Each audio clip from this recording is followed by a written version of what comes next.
Hello students, a very good morning, good afternoon and good evening. जब भी आप इस वीडियो को देख रहे हो तो आज के इस वीडियो में हम डिस्कस करने वाले हैं ठोस के जो चैप्टर है उसका 6th लेक्चर इकाई कोशिका का घनत्व। तो देखो, पिछली वीडियो में हमने देखा था कि इकाई कोशिका क्या होती है।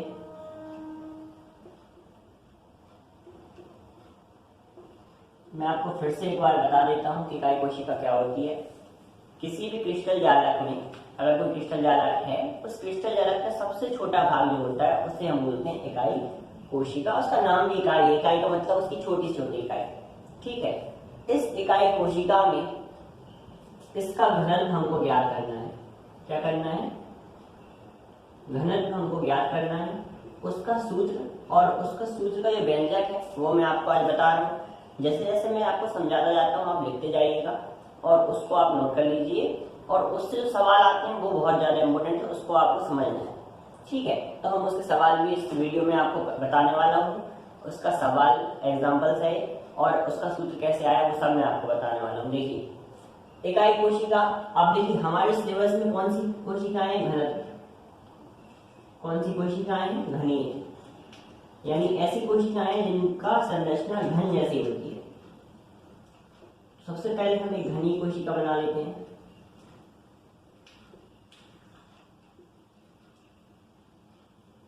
अब इस घनीय कोशिका में आप देखेंगे कि कुछ ना कुछ परमाणु अंदर रह जाता है, कुछ परमाणु में कुछ भाग बाहर रह जाता है, तो उसका घनत्व हमको निकालना होता है।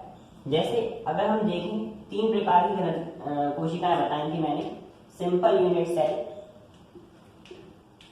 बॉडी सेंटर्ड सेल और फेस सेंटर्ड सेल, ये 3 प्रकार की कोशिकाएं बताई थी। इनमें मैंने परमाणुओं की संख्या आपको पिछली वीडियो में बताई थी कि सिंपल यूनिट सेल में परमाणु की संख्या 1 होती है, बीसीसी में 2 होती है और एफसीसी में इनकी संख्या 4 होती है। तो ये तो परमाणु की संख्या थी और इसको कैसे निकाला गया था वो भी मैंने आपको बता दिया था। अब हम इसका घनत्व देखते हैं, घनत्व कितना है, यानी कि कितने पदार्थ की मात्रा एक कोशिका में आएगी, उसका हमको घनत्व निकालना है। तो देखो, घनत्व का सूत्र होता है वो आपको पता होगा, 10th क्लास में आया है। उसका सूत्र होता है द्रव्यमान बटे आयतन। घनत्व का सूत्र क्या होता है? द्रव्यमान बटे आयतन। आपको नोट करते जाइएगा, मिटा दूंगा तो उसके बाद आप जो आगे लिखूंगा वो नोट करेंगे। ठीक है, अब घनत्व का सूत्र क्या होता है? द्रव्यमान बटे आयतन। ये तो सबको पता है कि डेंसिटी क्या होती है? Mass upon volume. लेकिन हम बात कर रहे हैं इकाई कोशिका का घनत्व। तो इकाई कोशिका का घनत्व क्या होगा? इकाई कोशिका का द्रव्यमान और इकाई कोशिका का आयतन। तो सबसे पहले हम ये दोनों चीजें निकाल लेंगे और उन दोनों चीजों को निकाल कर इस फॉर्मूले में हम रख देंगे, तो हमारा एक नया फॉर्मूला हमको मिल जाएगा इसका। ठीक है, तो सबसे पहले हम निकालेंगे इकाई कोशिका। यहां से हम शुरू करते हैं, ऐसा आपको नोट करना है। सबसे पहले हम निकालेंगे इकाई कोशिका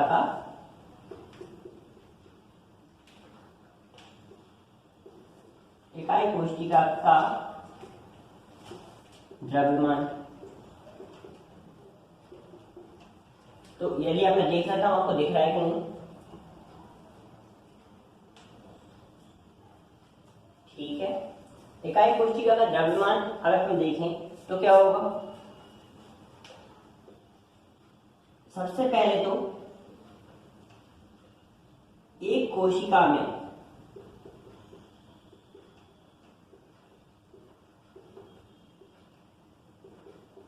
परमाणु की संख्या,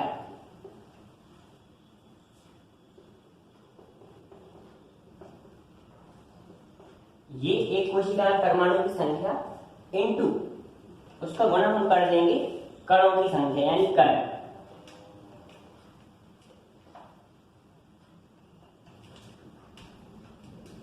कणों का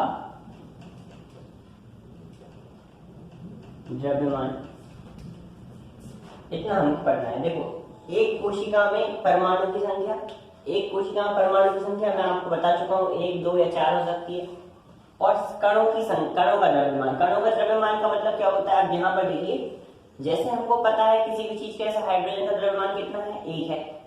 ठीक है, सोडियम का द्रव्यमान कितना है? 23 है। तो सोडियम का द्रव्यमान 23, इसका मतलब क्या है? सोडियम 1 मोल सोडियम का द्रव्यमान है वो। ठीक है, तो उसके बारे में हम बात करेंगे, कणों का द्रव्यमान कैसे आपको निकालना है। यहाँ पर कणों का नहीं, एक कण का, किसी भी एक कण का, उस चीज के एक कण का द्रव्यमान हम यहाँ पर रखेंगे। तो एक कण का द्रव्यमान का फॉर्मूला भी आएगा यहाँ पे कुछ ना कुछ, वो मैं आपको बता दूंगा। ठीक है, ये आपको देखने का, मैं बोल रहा हूँ तो आप देखिए, एकक कोशिका में परमाणु की संख्या इंटू कण का द्रव्यमान, ये हमारा क्या निकलेगा, एकक कोशिका का द्रव्यमान निकलेगा। तो सबसे पहले हम देखें एकक कोशिका में परमाणु की संख्या कितनी होगी। तो देखो, ये कहां से आके निकल के आएगा, यहाँ से। अगर आपको बोला है कि सिंपल यूनिट से है तो यहाँ पर 1 आ जाएगा। आपसे बोला है बीसीसी है तो यहाँ पे आ जाएगा 2। आपसे बोला है एफसीसी है तो यहाँ पे आ जाएगा 4। यानी इसको हम नोट करते हैं Z से। अब मैं इस सबको यहाँ पे मिटा रहा हूँ। ठीक है, इस फॉर्मूले को हम कंटिन्यू करते हैं। देखिए,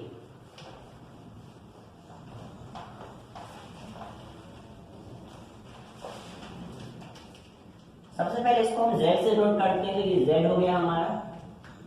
अब देखिए कण का द्रव्यमान, इसको हम यहाँ से, इसको यहाँ पे रख लेते हैं अलग से। अब कण का द्रव्यमान देखते हैं, कण का द्रव्यमान क्या होगा।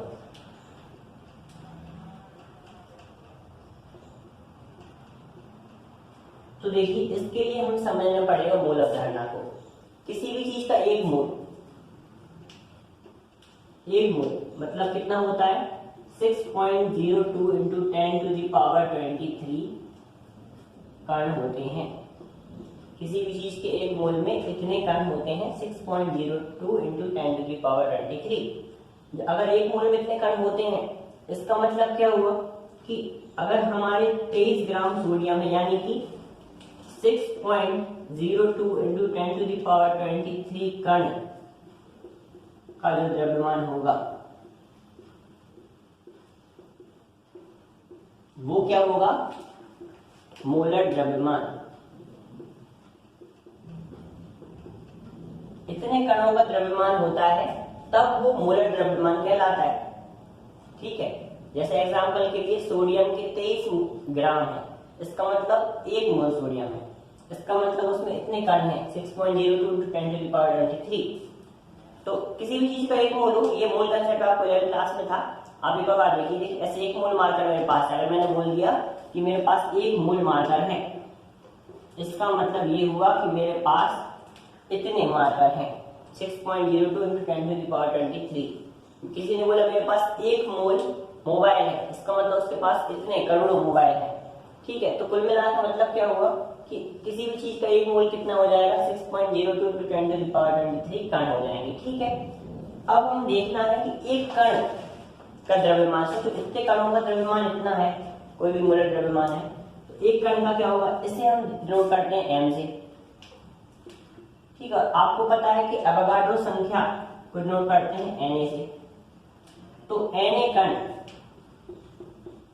का द्रव्यमान m होता है।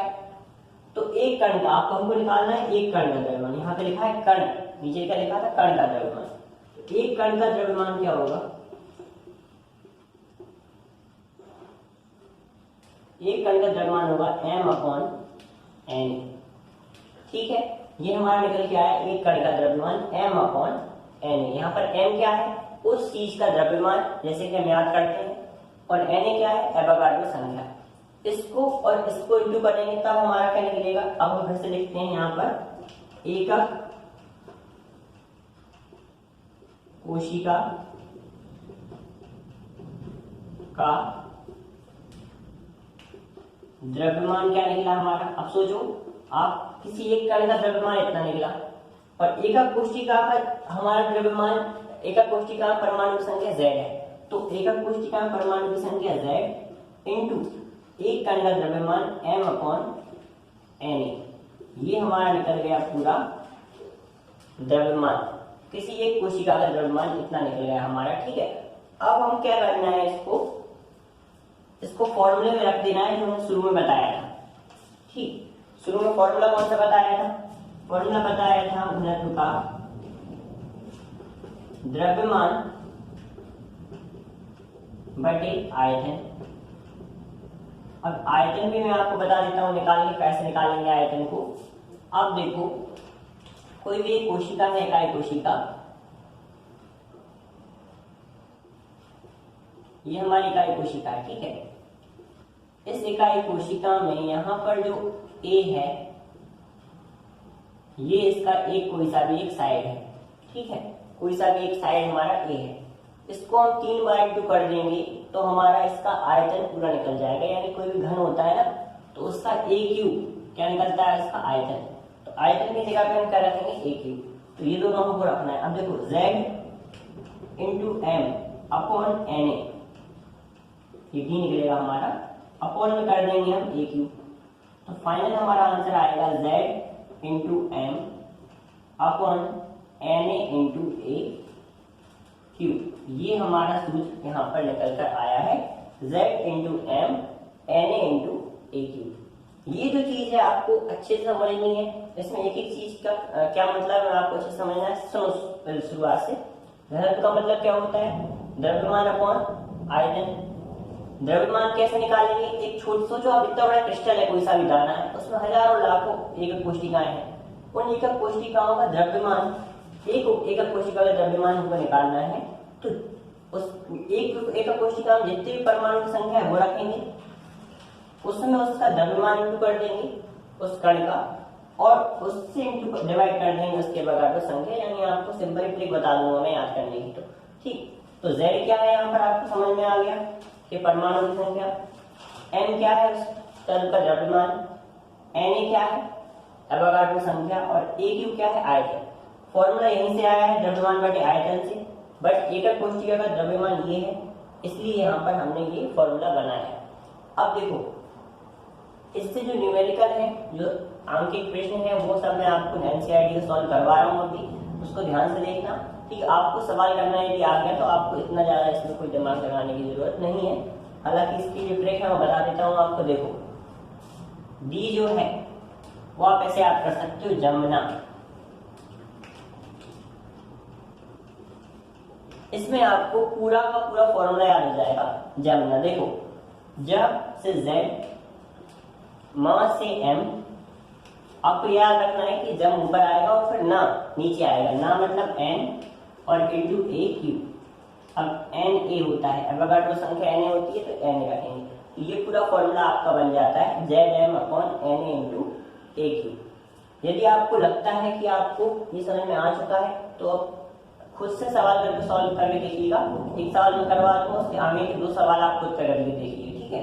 आपको बता देंगे कैसे कैसे वैल्यू रखनी है, कैसे कैसे सॉल्व करना है।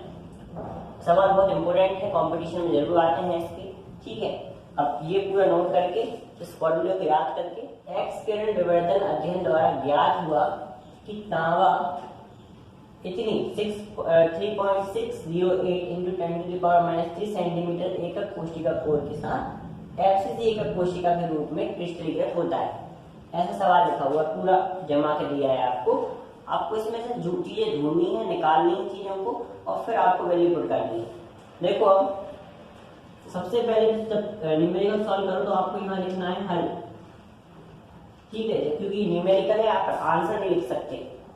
आंसर कब लिखेंगे आप, जब कोई आप आंसर याद है वो लिख रहे हो, ठीक है। लेकिन यहाँ पर आपको थ्योरी नहीं, यहाँ पर आपको न्यूमेरिकल सॉल्व करेंगे, नीचे आंसर आएगा उसे लिखेंगे, ठीक है। तो देखो आप इसको सॉल्व करेंगे। देखिए इसमें लिखा है एक्स किरण विवर्तन अध्ययन द्वारा ज्ञात हुआ। अब ये तो कोई बात नहीं हुई, ठीक है। सबसे पहले क्या दिया है वो हमको देखना है, ऐसा लिखेंगे दिया है। यहाँ लिखा है 3.608 इंटू 10⁻³ सेंटीमीटर एकक कोशिका कोर, कोशिका कोर। इसका मतलब होता है अगर हमारे पास कोशिका है तो उस कोशिका की एक भुजा को हम क्या बोलेंगे, इसका कोर। यानी हमें ए दिया है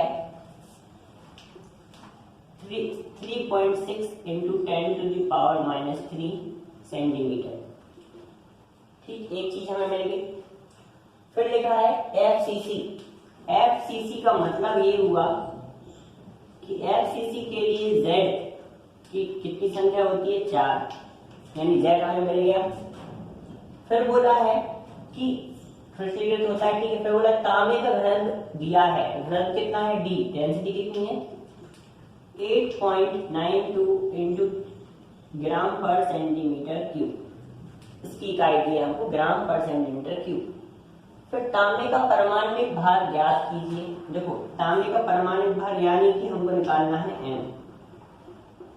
ठीक है, हमें a दिया है, z दिया है, d दिया है, m हमें ज्ञात करना है। तो सोचो घनत्व का सूत्र क्या होता है, d बराबर जमना Zm upon Na into A Q. इस फॉर्मूले में आपको सब कुछ दिया है, मैं वैल्यू पुट कर रहा हूँ, आपको सॉल्व करके आंसर निकालना है। ठीक है, आंसर मैं बता दूंगा हालांकि आपको, अगर वो आंसर आता है तो आपका आ जाएगा। ठीक है, यदि नहीं आता है तो आप उसको कमेंट करिएगा, मैं आपको समझा दूंगा। सोचो जेड की संख्या हमको सब कुछ दिया है, हमको m निकालना है, तो हम m को इस साइड रहने देते हैं, बाकी सब चीजों को उस साइड ले जाते हैं। तो m हमारा आएगा d into Na into A Q upon में z। इस चीज को आपको सॉल्व करना है, तो उसको मैं यहीं पे लिख देता हूँ दोबारा से। देखो d का वैल्यू दी है हमें 8.92, हमें Na दिया है 6.02 इंटू 10 टू द पावर 23, ये हमको याद होना चाहिए। ए क्यू हमको दिया है 3.6 इंटू 10 टू द पावर -3 का होल क्यूब, क्योंकि यहाँ पर हमारे पास होल क्यूब है। आपको हर एक चीज बिल्कुल ध्यान से देखनी है। z हमको दिया है 4, z हमारा कितना है 4। जब इस चीज को आप सॉल्व करेंगे तो मैं आपको आंसर बता रहा हूँ इसका। ठीक है, आप इसको चेक करिएगा जरा।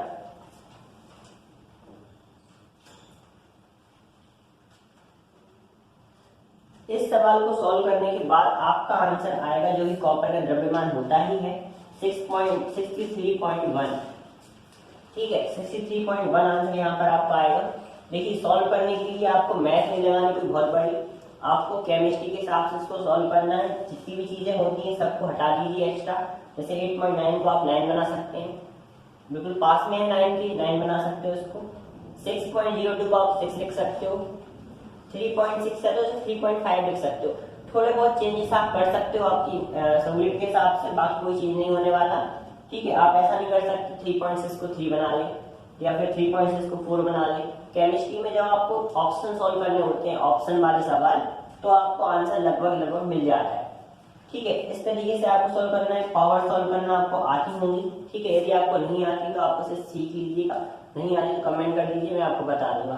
ठीक है, तो ये सारा का सारा सवाल आपका था। इस तरीके से इंफॉर्मेशन आपको निकालनी है। ये मैंने कैसे निकाली इंफॉर्मेशन, 4 अगर लिखा है तो ए निकाल लिया, उससे एफसीसी के लिए लिखा था तो हमने जेड का मतलब 4 होता है वो निकाल लिया, डी निकाल लिया हमने। क्या निकाला, डी। अगर जब ऐसी इकाई डी होती है, द्रव्यमान बटे आयतन की इकाई डी होती है, तो वो आयतन होता है, तो सॉरी घनत्व होता है, घनत्व निकाल लिया। ये सारी चीजें हमारे पास थी, एम निकालना था, उसको हमने इस तरीके से जमा लिया। ठीक है, ये आपका एक उदाहरण हो गया, इसको सॉल्व करिएगा। ठीक है, अच्छे से बिल्कुल बैठकर बारीकी से। और जो सेकंड एग्जांपल है वो आपको बता रहा हूं। सिलेबस सीसीपी ज्यादा बनाता है। अब यदि आपको कोई सवाल का सब कुछ नहीं दिख रहा है तो मैं आपको बोल रहा हूँ, वो आपको देखना है। एनसीईआरटी में सब कुछ है। देखिए मेन जो बुक है वो है आपकी एनसीईआरटी, इसी से आपको पढ़ना है, इसी के आपको सवाल सॉल्व करने हैं, इसी की आपको हर चीज देखनी है। ठीक है, इससे बाहर ना कुछ आएगा और ना किसी एग्जाम में पूछा जाता है। ठीक है, एक बुक मैं आपको बता रहा हूँ लेकिन, ठीक है, उसको आप ध्यान से देख लीजिएगा अभी।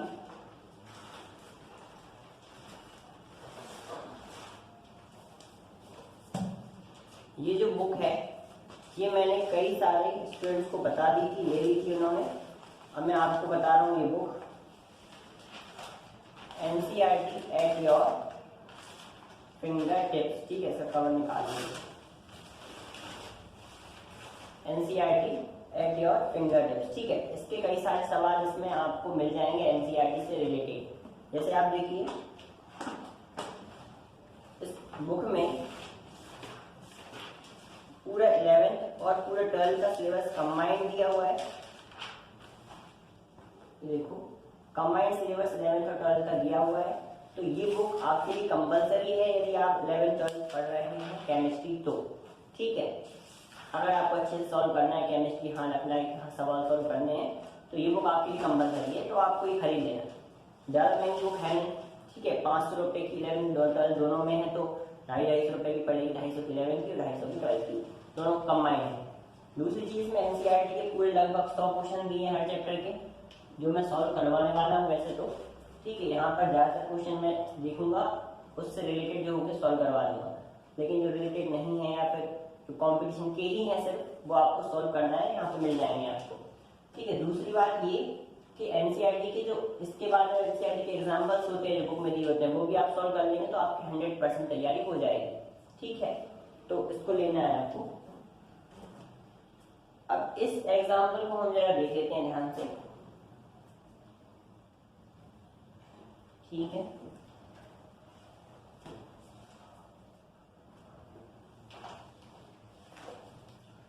यहाँ पर लिखा है कि सिल्वर सीसीपी जालक बनाता है। सीसीपी जालक का मतलब क्या हमने पढ़ा है, simple unit cell, face centre cell, BCC, ठीक है। इस एफसीसी का ही दूसरा नाम बोल देते हैं सीजीपी। तो यही तो सवाल से प्रैक्टिस होती है, यही सवाल से समझ में आता है कि किस सवाल में क्या चीज घुमाकर दी जा सकती है। तो ये आपको पता चल जाएगा कि हाँ सीसीपी मतलब परमाणु की संख्या Z बराबर 4। तो दिया है हमको, दिया क्या है यहाँ पर,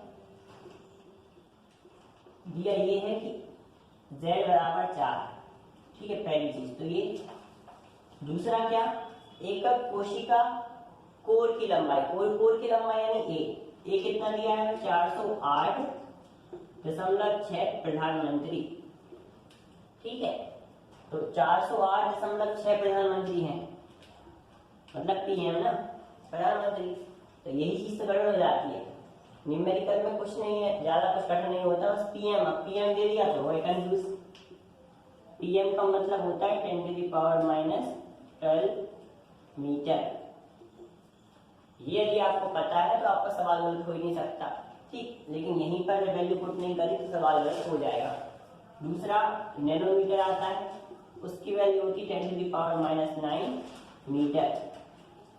एक माइक्रोमीटर आता है, उसकी वैल्यू होती है 10⁻6 मीटर। ये दिए होते हैं आपको, बस यहीं पे सवाल बन जाता है और हमारा सवाल गलत हो जाता है। तो ये आपको वैल्यू पुट करके सही आंसर लाना है। तो इसका हमारा सही निकलेगा, ए बराबर निकलेगा 4.08 इंटू 10⁻12, तो यही था। और किसका दिया 2 पॉइंट, तो ये हो जाएगा -10 मीटर। और किसका देंगे अगर, तो -8 सेंटीमीटर हो जाएगा। इस तरीके से चेंज होता रहता है। अब एक और बात, सेंटीमीटर में करेंगे तो -2 और कम हो जाएगा, ठीक है। इस तरीके से चेंज होते हैं। फिर हमको दिया है सिल्वर का द्रव्यमान Ag कितना दिया है, 107.9, ठीक है। अब यहाँ पर ग्राम पर मोल होता है, ठीक है, ग्राम पर मोल है। तो ये सब कुछ दिया, अब बोला है घनत्व की गणना कीजिए, यानी डी की गणना कीजिए। तो डी की गणना हम आसानी से कर सकते हैं। तो इस सवाल को आप सॉल्व करके देखिएगा, सारी चीजें दी है, बता दी मैंने। Z into M upon N into A Q में सब चीजें आपके पास है, दिया आपको निकालना है। Z का 4 है, ए का मान दिया है, Ag का मान भी दिया है, यहाँ पर द्रव्यमान m दिया है, ठीक है। Na आपको पता होना चाहिए। तो ये सारी चीजें आपको दी हैं, आप पुट करके इसको सॉल्व करिएगा, ठीक है। तब तक मैं आपको इसका आंसर बता देता हूँ। यहाँ पे एक चीज आपको थोड़ी सी चेंज करनी होगी, यहाँ पर आंसर आपको किलोग्राम में चेंज करना है। 107 ग्राम लिखा है ना, तो उसको किलोग्राम में जब आप चेंज करेंगे तो ये हो जाएगा 107.9 इंटू 10⁻³ kg पर मोल, ठीक है। यानी कि -10⁻³ यहाँ पर आ जाएगा, ऐड हो जाएगा, क्योंकि यहाँ पर यूनिट को आपको चेंज करना होगा। ये आपको ऐसा ही मात्रक में नहीं दिया है, ठीक है। तो बस इतना सा आपको चेंज करना था, बाकी सब आपका सवाल सॉल्व हुआ, ठीक है, आपको मिल जाएगा। अब एक और चीज मैं आपको बता देता हूँ, ये तीनों न्यूमेरिकल आपको फेयर में नहीं लिखने हैं। जितने भी न्यूमेरिकल आपको बताए जाएंगे यहाँ पर भी, ठीक है, और पहले आगे क्लास में भी, वो सब आपको एक अलग कॉपी में या फिर एक कहीं भी रफ में लिख लेना है न्यूमेरिकल करके, क्योंकि आपको पता रहेगा हाँ ये न्यूमेरिकल चैप्टर से बन सकता है। और ये बोर्ड में ज़्यादा नहीं आते, ठीक, न्यूमेरिकल बोर्ड में ज़्यादा नहीं आते, वो कॉम्पिटिशन में ज़्यादा आते हैं। और नॉर्मल थ्योरी जो होती है वो बोर्ड में ज़्यादा आती है। तो आपको अलग अलग करके रखना है, मिक्स नहीं करना। बाद में घबरा जाते हैं कि इतना सारा पढ़ने को है, पढ़ना नहीं होता है, इतना पढ़ना कम होता है। तो जो फॉर्मूले हैं और न्यूमेरिकल है वो अलग से लिख के रखो और थ्योरी है उसे अलग से लिख के रखो। ठीक है, मिलेंगे नेक्स्ट वीडियो में। वीडियो थोड़ा लंबी बनेंगे अब, क्योंकि हर एक चीज़ आपको डीप में समझाई जाएगी, आपको डीप में उसको समझना है और नोट करके चलना है। ठीक, अगली वीडियो में हम देखेंगे इकाई कोशिका का संकुचन, यानी कि जो संकुचन पैकिंग होती है उसके बारे में समझेंगे। ठीक है, तो मिलेंगे।